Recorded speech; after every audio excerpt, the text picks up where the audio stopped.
Entrepreneurs, Part 1, Internal Operations. So in this, over the next hour or so, and depending on how long you have interest, I'll try to answer questions which you have collected from you before. And if you have any questions, kindly type it on the chat. If you type it on the chat, then I can answer those questions. But before I start,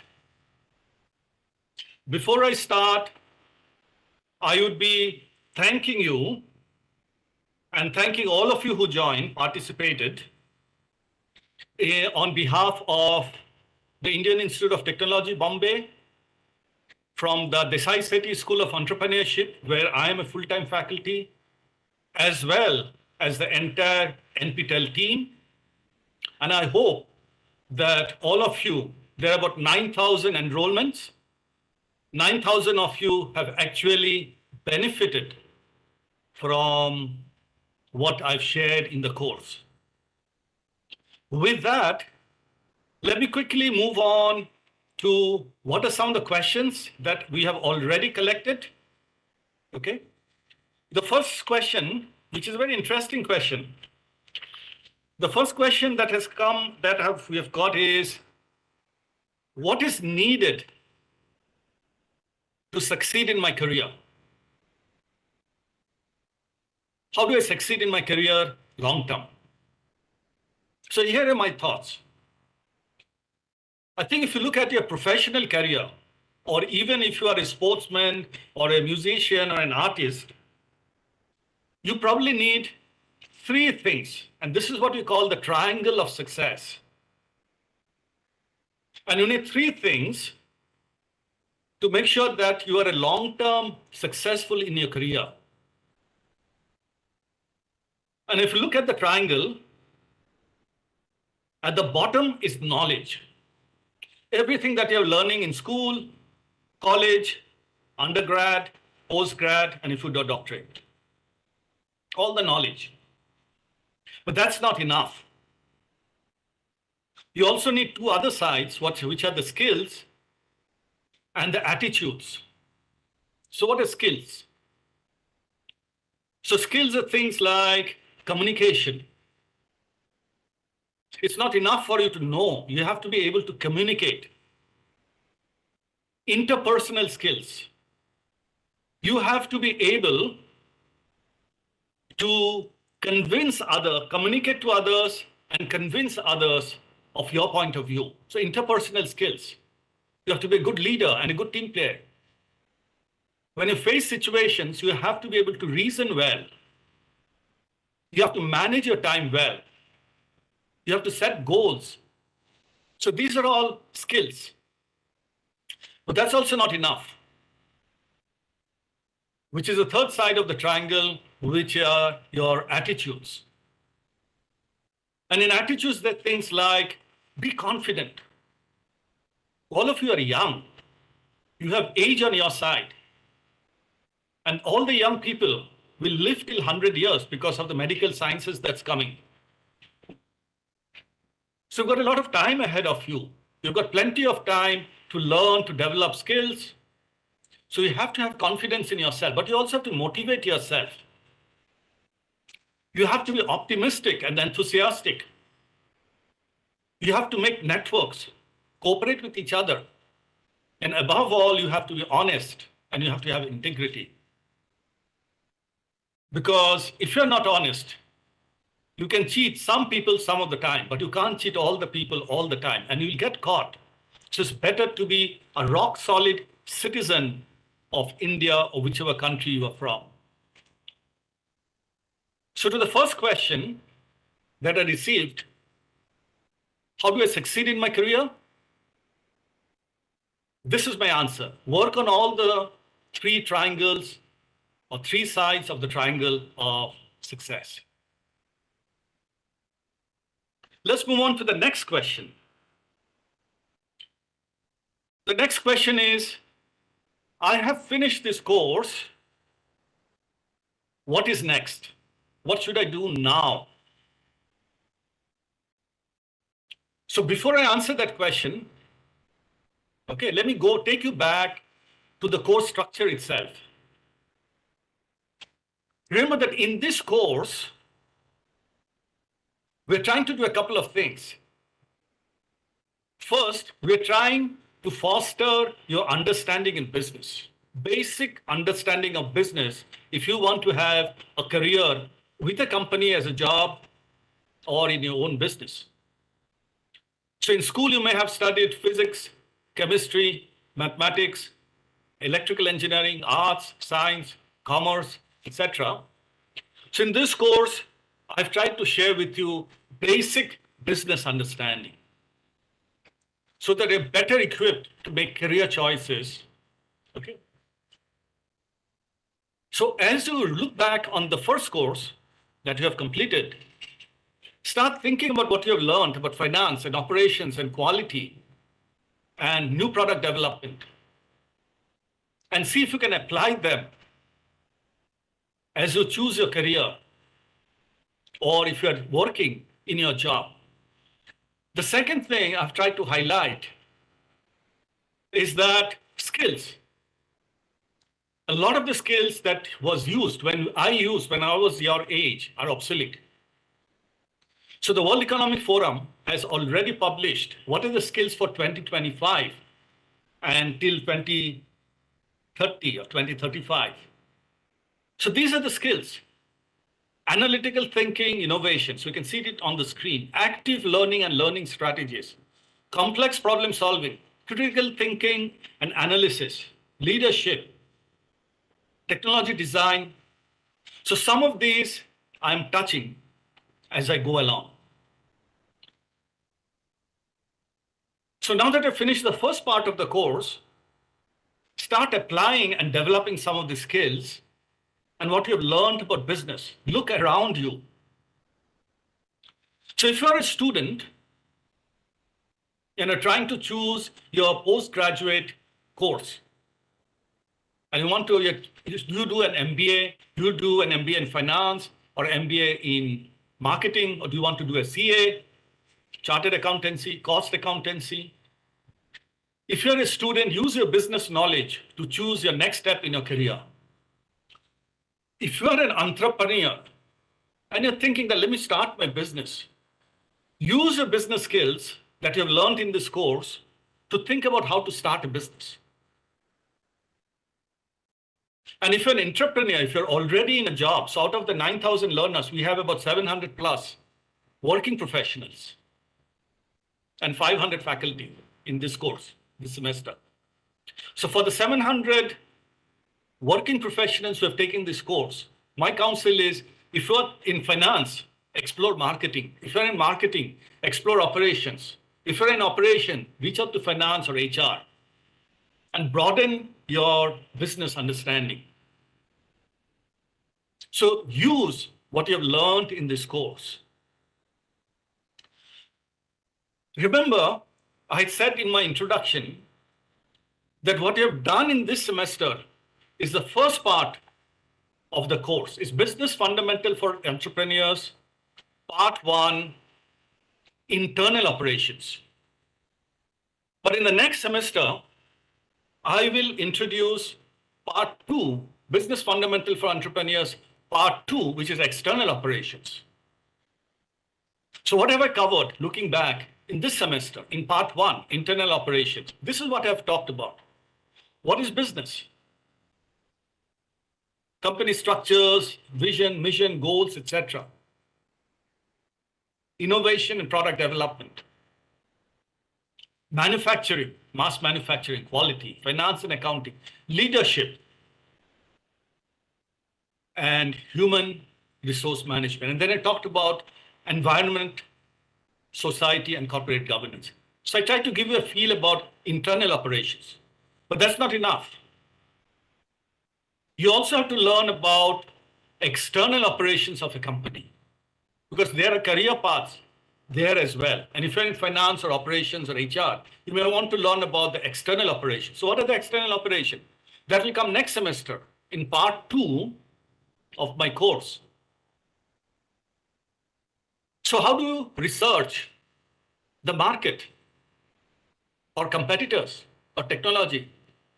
How do you identify your customers and customer segments? What is marketing and positioning of your brand or your product? What is branding? What is advertising? How do you sell business to business, business to consumer? What is supply chain and logistics? How do you do customer service? And how do you manage a retail and distribution network? So I'll cover all of this in the next part of this course, which will come in the next semester.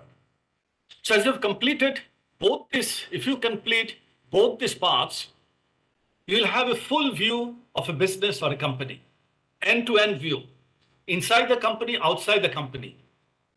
And then if you're a student, you can decide whether to do MBA, and if you do MBA, what kind of MBA? If you're an entrepreneur, how do you want to set up a business? And if you're an entrepreneur working in a company, how do you broaden your business skills? So that was to give you some feel about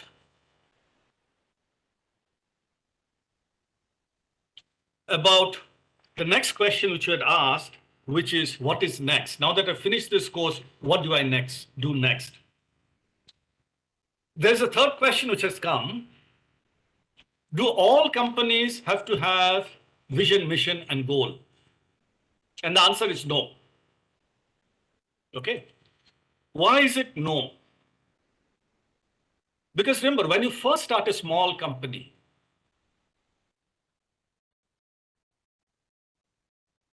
you are probably operating out of one site, one factory, one store, one shop, one office, and all your employees are in front of you, and you're talking to them every day. And you can directly communicate to them what is in your mind.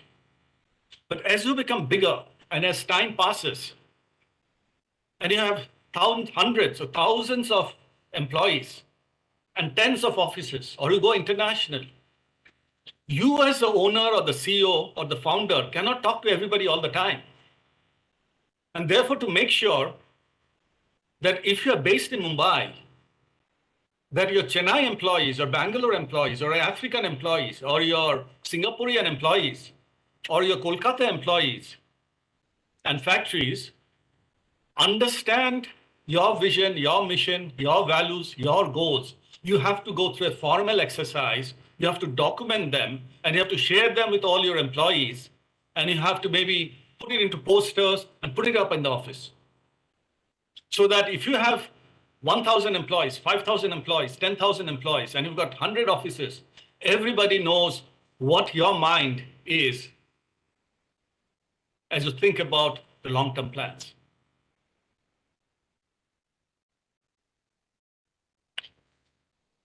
So that was the answer to the question, does every company need vision, mission, goals? The best companies, the longest serving companies, they all have it. New companies, small companies, one location companies probably don't need it. And the companies don't have them, probably will not survive long term. Let me look up the next question. Do I have to be a techie to be an entrepreneur? The answer is no. You don't have to be an engineering student to be an entrepreneur. Because chances are you will not set up a company by yourself. See, nobody knows every aspect of business. An MBA marketing will not know operations or finance. A chartered accountant may not know marketing or technology. An engineer may not know marketing, finance, or HR. So typically there'll be a founding team. And typically, if you're starting a company, you'll probably have one technology person, one marketing person who understands customers, and one probably finance person. So you don't have to be an engineer or a techie to start a business. If you're a finance person, you have to ally and find co-founders who are engineers or marketing experts. If you're marketing, find an engineer or a finance person. And if you're an engineer, find a marketing and a finance co-founder. So the answer is no, you don't have to know it all to start your business.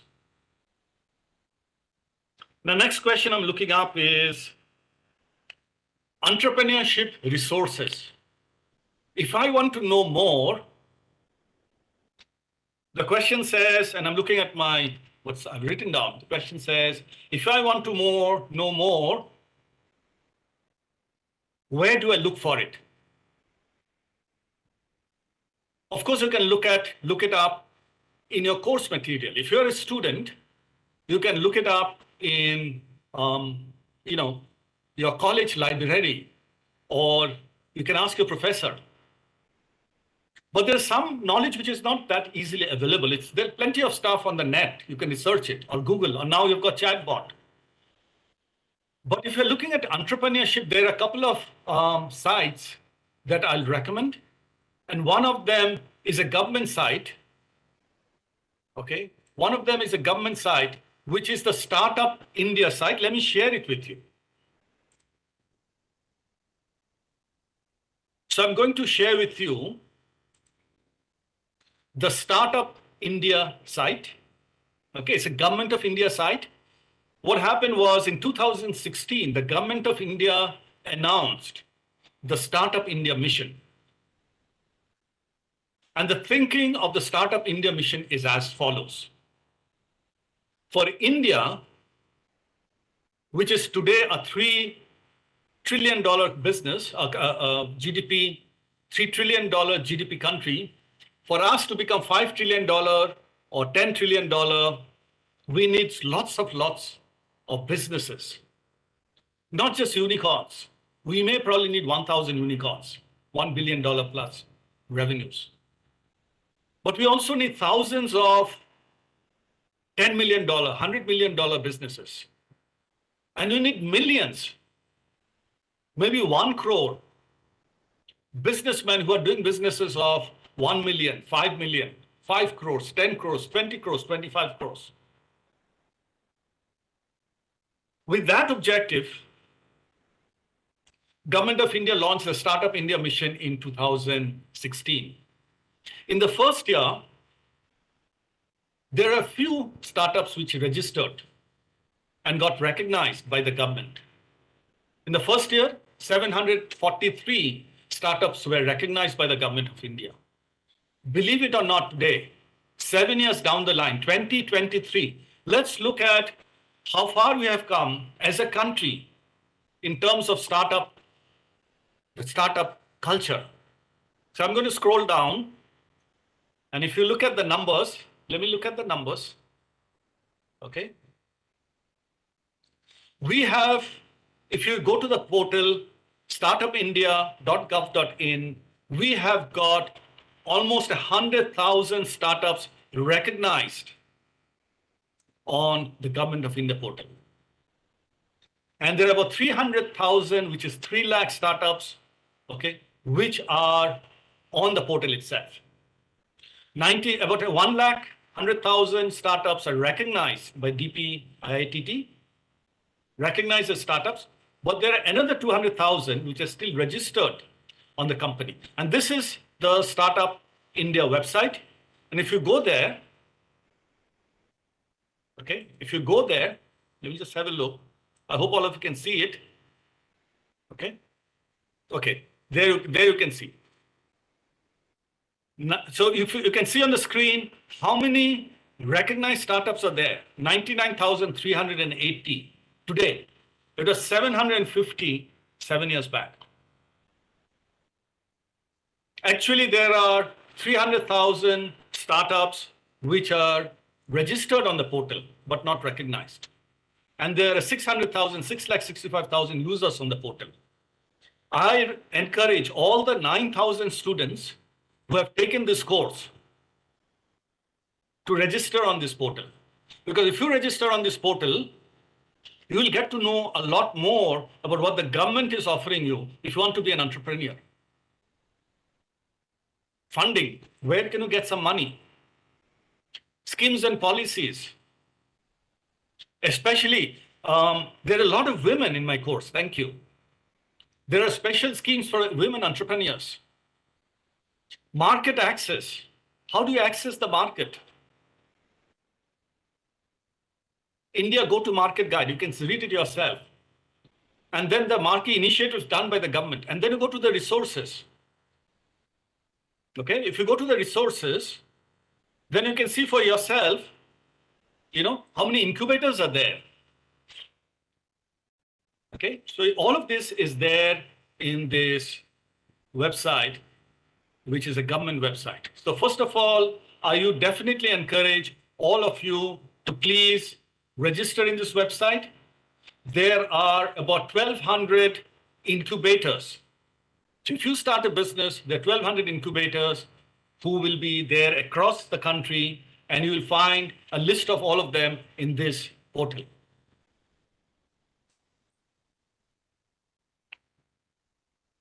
So this is where you can get additional resources. Now coming back to the next question. The next question is, does IIT Bombay support, or do we have any resources, okay, in terms of supporting entrepreneurs? What it says is, if I become an entrepreneur and start my own business, is there any resource that I can access from IIT Bombay? So IIT Bombay, we have a School of Entrepreneurship. I am a full-time faculty in the School of Entrepreneurship.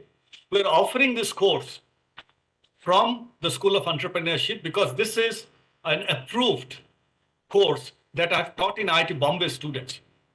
So the first resource is I'm trying to put the courses which are available to IIT Bombay students on the NPTEL platform. So all of you can actually see what IIT Bombay students are learning. That's point number one. I'll also share with you our website, our School of Entrepreneurship website. Let me just share it with you and then you can have a look.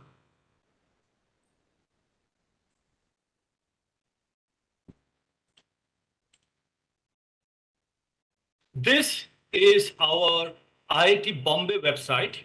Okay, a lot of it is for IIT Bombay students, but there are activities. So if you go there, you can see the people who are there in our School of Entrepreneurship and the courses that we are offering. The website is called dssc.iitbombay.iitb.ac.in. You can do a search on it, IIT Bombay School of Entrepreneurship, and you'll get the link. But the one that is of interest to non-IIT Bombay students, all of you from my course, is this about pre-incubation, because our school does open programs as well. The only requirement is there should be some IIT Bombay Connect, but there are programs that we run for women entrepreneurs. Okay, women in entrepreneurship. Our school runs that. Okay, we run pre-incubation programs where we also give some mentoring and a little bit of seed money in case you have a good idea. And I'd encourage all 9,000 of you to at least experiment and try out starting your own business. And I've shown you how the government of India is supporting. Go to the government of India website, and I've shown you a little bit of what IIT Bombay is supporting. But you can also go to 1,000 incubators across the country, 1,200, 200 accelerators, 1,000 incubators. Okay, you can find their list in the Startup India website, and you can go to any of them which is closest to your hometown, and you can approach them and tell them that, look, I'm trying to start a business. Can you please help me? And the incubators, I'm sure, are chartered to help you. So that was the next question I had. The last question I had, and I'm reading from the list. No, I have two more questions that have come. One is, you taught us about SMART goals, specific, goals, measurable goals, achievable goals, relevant goals, and time-bound goals. SMART. How do I set up SMART objectives for myself? How do I apply it in my own life? And really, it's very simple. Don't start with saying, here's what I'll do for the next 70 or 80 years of my life. Don't do that. No company also does it.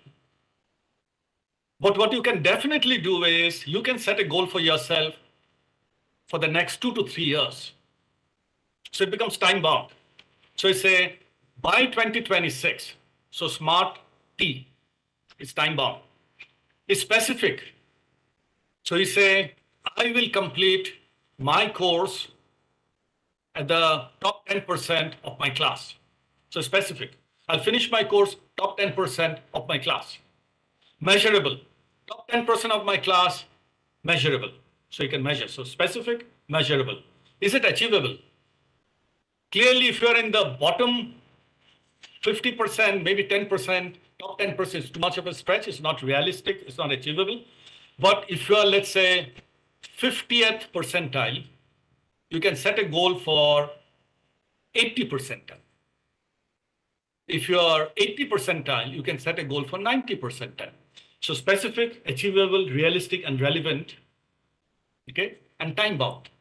If you're in an employee, you can say, I will acquire these skills, 1 to 3 skills, in the next 6 months or next 1 year, and I attend these courses on NPTEL or Coursera or wherever.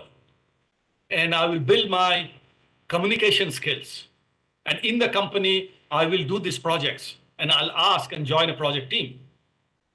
So you can set SMART goals for yourself. The last question that has come before, and these are, by the way, these are not questions on the chat. These are questions which I've got before because we had circulated a Google form, is, can we come to IIT Bombay if you do well in the course? So I will work with the NPTEL team to see if we can offer internship to 1 or 2 or 3 of you who do exceedingly well and show your commitment and success in the course. And we'll see if we can do something to get you over to IIT Bombay.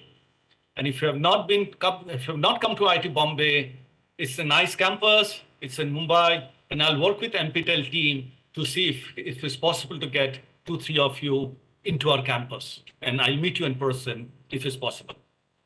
Okay. Now coming back to some of the questions that I'm seeing on the chat.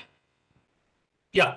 So Mr. Ravi Ahuja, sir, you have asked, what's the difference between entrepreneur and a manager? Almost opposites. Okay.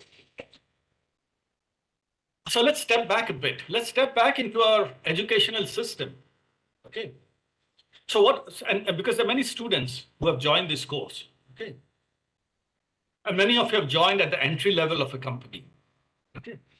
So what happens in education, school, college, undergrad, or when you join at an entry level, what matters is your individual brilliance or individual capabilities. If you're individually good, you succeed. You get a high rank, you get a high ranking or marks or CGPA, or you get a job. Second, in our education system, and if you're in an entry-level employee, you will be told what to do. When you're young, your parents tell you what to do. When you're in school, teachers tell you. If you join a coaching class, tutors tell you. In college, professors tell you. If you join at entry level, your boss tells you. And there's always a book or a manual. Let's take these 2 examples. As an entrepreneur, you need completely opposite. First of all, there is no manual. There is no book. Nobody will tell you what to do. There is no professor to tell you. There's no teacher. There's no parent. There is no boss to tell you what to do. You have to write your own book.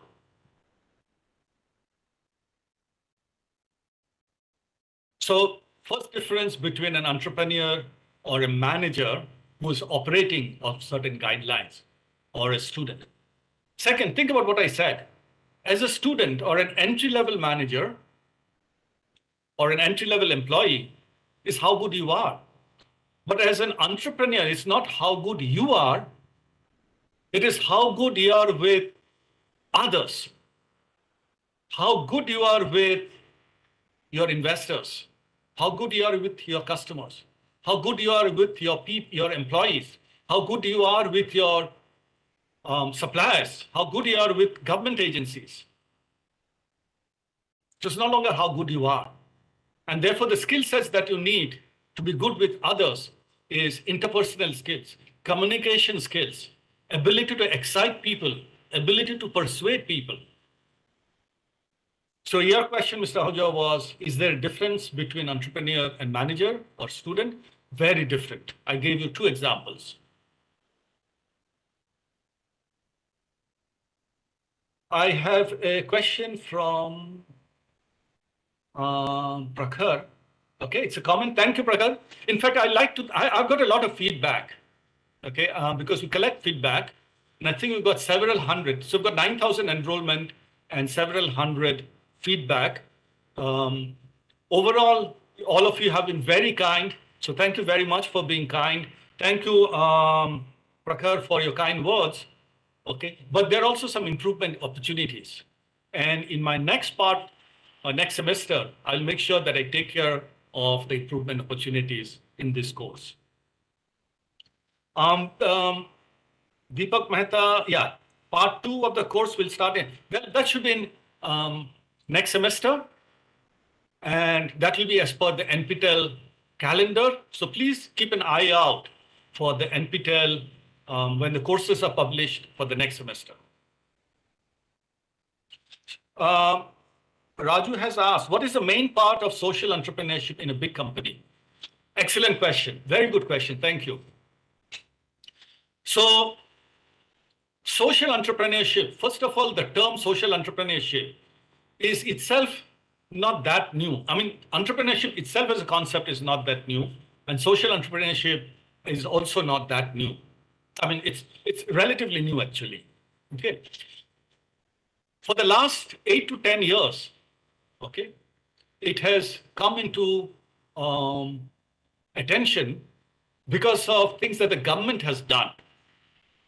So earlier, big companies, profitable companies, were not necessarily under any obligation to do any social work.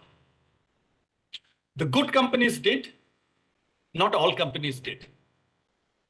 But then some years back, the government of India brought in a law, which is called the Corporate Social Responsibility Law, the CSR law, which says that if you're a big profitable company, you have to spend 2% of your net profits for the past few years, averaged, on social work.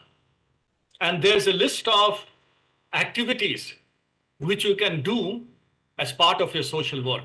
For example, it could be education for the underprivileged, livelihood improvement for underprivileged, especially women or tribals, access to clean water, providing clean water or air, or toilets or sanitation, basically the United Nations SDGs, improving livelihoods, eliminating poverty and hunger. Okay, so the government of India defined that. So if I look at the last few years, if you take out the COVID year, okay, a lot of money from the big companies has flown into social activities. I think the last year's published number that I remember is about 30,000 crores. And these are, a lot of the money is coming from the big banks, big public sector units, big companies like Unilever or ITC or Nestle and that kind of companies, public and private both. Now, when the money is being spent, okay, in the first years, there's nobody to implement those schemes, those social schemes. There's nobody to implement because there's no infrastructure. But then what happened was a lot of social entrepreneurs came up. There were NGOs before, so they were called NGOs, non-governmental organizations or charitable organization or trusts. And they're doing charity work. But now suddenly big money came in because of the government CSR laws. And a lot of social entrepreneurship activities started, new models of working, new models of helping the underprivileged. And these are as entrepreneurial as any tech entrepreneurship. And I've actually worked in that space for 2 or 3 years of my life, and it's very close to my heart. So coming back to your specific question, what is a part of social entrepreneurship to a big company? First, there's a legal requirement. You have to spend, if you're profitable, 2% of your net profits for the past few years average on social work. So there's a legal. Second, good companies who are having a good purpose, values, principles, like the Tatas, the Godrej, or Unilever, or Procter & Gamble, those large multinationals or large Indian companies, Mahindras, Birlas, okay? They want to be seen as responsible companies. So it fits into their responsibility charter, the values. And because there's money coming in, if you want to do a social entrepreneurship, you will find a lot of support. And there are also websites which provide support to social entrepreneurs. That was the answer to Mr. Raju. So Mr. Deepak has asked a question, what is the pattern of exam?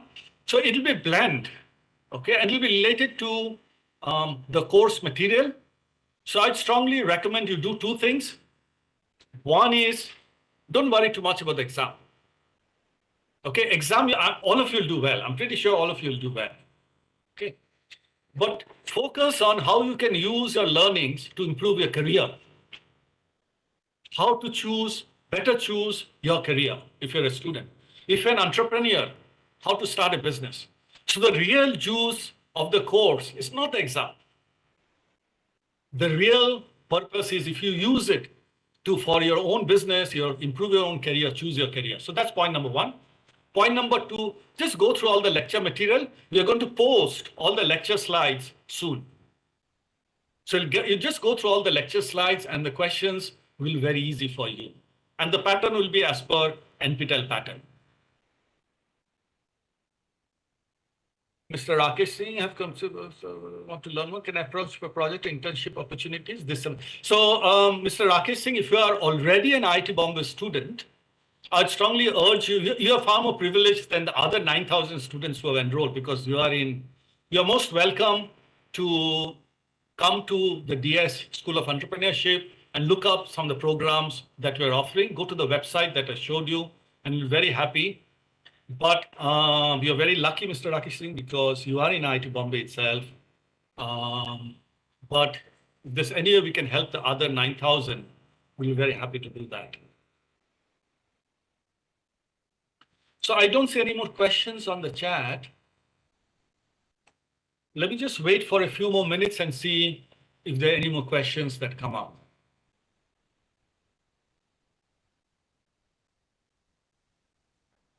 And whilst I wait, okay, for the second part of the course, okay, I'm going to put up the course flow, the discussion flow for part 2. You can type on the chat box if you have any questions for part 2, which is related to external operation, marketing and sales and channels and supply chain logistics. If you have any expectations or questions that you'd like me to cover for the next part of the course, you can type it on the chat. I will write it down and then I'll make sure that I cover that next semester. So I'm going to share on the screen the course flow for the part 2. Okay, just give me a minute.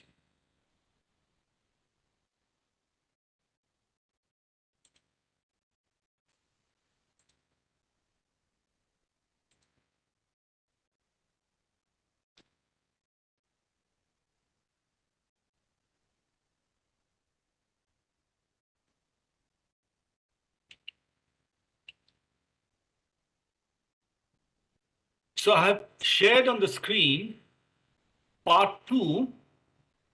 You can give any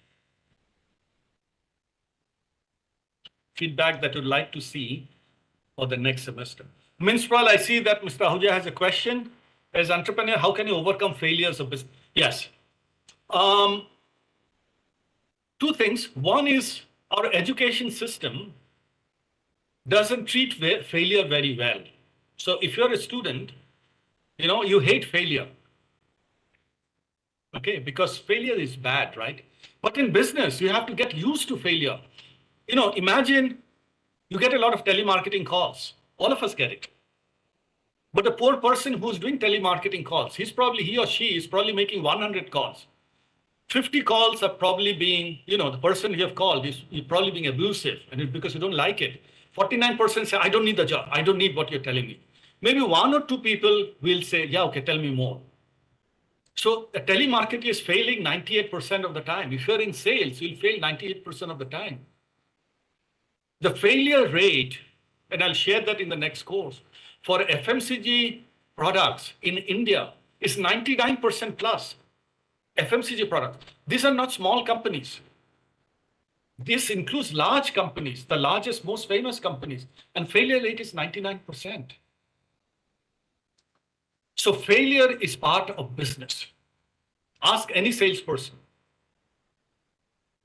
Okay? Go and look at any shop and see how many people come and how many people buy. Hardly 1% will buy. But your education system doesn't help you fail, because if you fail, you're bad. In business, you fail all the time. There's nothing wrong with failure. But you learn from your failure. The key is not to say failure is bad. The key is to say failure is learned. I learn from my failures. There's only one real failure, when you have given up. As long as you have not given up, you have not failed. You're just learning. A failure is a learning. So don't hesitate to fail in business. Mr. Patel, I'm not IT Bombay, but enough for learning. It's not enough for learning this course or not. See, learning is never enough. And as I said, part 1, what you see on the screen is actually part 2, which will come next semester. Part 1, what you have seen this semester, was the internal operation. My counsel to you would be, 2 things will happen, okay? The world is moving very fast. Everything that you have learned today will be obsolete in 2 years' time. Even in IT Bombay, what we're teaching today, in let's say computer science and so on, in 3, 4, 5 years' time, it will be obsolete. The only thing you have to learn is to keep learning. Okay, keep learning and keep learning and keep learning. So, Mr. Patel, Hiral, this course is not enough. You have to learn all the time, and don't learn only, as I said, don't learn only from this course or knowledge. Learn your skills and learn your attitudes, develop attitudes. There's a question from Upgrade Factory. I don't know who that is. In this era of AI digitalization, which sector you see as potential to look and grow apart from IT sector?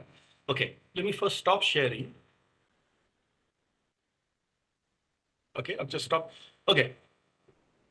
I will talk a little bit about that in the next course, when you talk about market studies, okay? Market and technology. See, AI is going to touch every sector. It's like internet. Most of you may not be there or remember when the internet first came and started coming out in 1990s, okay? It touched everything from 1990 to 2005, 10, it just touched everything. So internet started. Actually, if you go back to 80s, the PCs came and it started touching everybody. Because the PCs came and it touched every business, every person, everybody touched. Okay, then the internet came. Then in 2000s, okay, the platforms came. Facebook came, Google came. Okay, then the e-commerce sites came, Amazon came. Then the aggregators came, Uber came, Ola came, Oyo came. Airbnb came, they started coming. Then the delivery services came, book my, the Swiggy and Zomato and so on. And now AI has come. So don't think that AI is something new. It's not a new technology wave. Technology waves has been covering every 5 or 6 years. Question is, what can you, there will always, and AI will become old fashioned by 2030. In 2030, all this chat GPT and all are old stuff. So there's be something new which will come every 4 or 5 years. Question is, what can you do about it? Learn. Learn fast. Be on top of it. If there are 1,000 people in your company, be the first to learn and go to your boss and say, I've learned this and I think there's a new idea. So you use this for yourself, for your own career, for your own company. But don't get too fussed that AI digitalization will only touch something. AI, this chatbot and all, this chat GPT and all will be old fashioned by 2030. Everybody use chat GPT. Something new will come.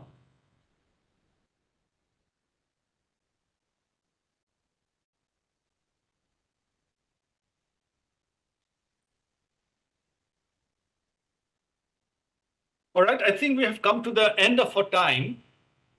Okay, so okay, do not implement. So please suggest me how I can. So thank you so much. But sometimes I learn, I do not implement. Yeah, so implementation, I think that's again a good question, Hiral. The question is, knowledge is not enough. You're not implementing because maybe you have not developed the skills and the attitudes. Knowledge is not enough. Get into the skills and attitudes of implementing. So I tell this to my students, okay? Swimming. You can read all the books on swimming. You can watch all the YouTube videos on swimming. You can write and research swimming. But till you get into the pool, you'll not learn swimming. You have to get into the water. So the answer, Hilal, how to implement your business is implement your business. Get started. Do something. You are wrong, that's fine. You failed, that's fine. But it's still better than doing nothing. Get started. Managing risk during starting period of small company. Okay. I think I'll cover that in the next business when we talk about how do you, manage risk in starting up. I'll do 1 or 2 case studies because there are methodologies that we teach in terms of managing risk of startup. The biggest risk is in a business, 99% businesses fail. We know that. So how to succeed? So in the next class, in fact, in the first topic of the next course, I will start with, why do businesses fail? Why do businesses fail? So Smith Patel, I will ask you to join the next course. And in the second module itself, I'll cover why do businesses fail? You have to learn, understand why businesses fail. Then you can manage the business. Then you can manage that risk. Okay, so I think now I've come to the end of my time. Okay, I'd now like to thank all the 9,000 students who have enrolled. I think about 15 or 16% are taking the exams. I wish everybody who's taking the exam the very best. I wish 9,000 students who have enrolled but not taking the exam the very best. Okay, I encourage all of you to take the second part of my course. And on behalf of IIT Bombay, the School of Entrepreneurship, and NPTEL, I would like to thank all of you.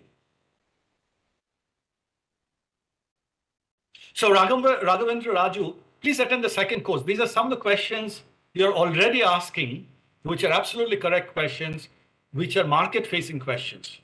Okay, these are market-facing questions. Which sector should I work? What business should I start? Who is my customer? How do I identify my customer? How do I retail? How do I distribute? How do I sell? I will cover all of that. What I've covered so far are the internal operations, not the customer-facing side. All right, all the best. Good luck and namaskar. Thank you.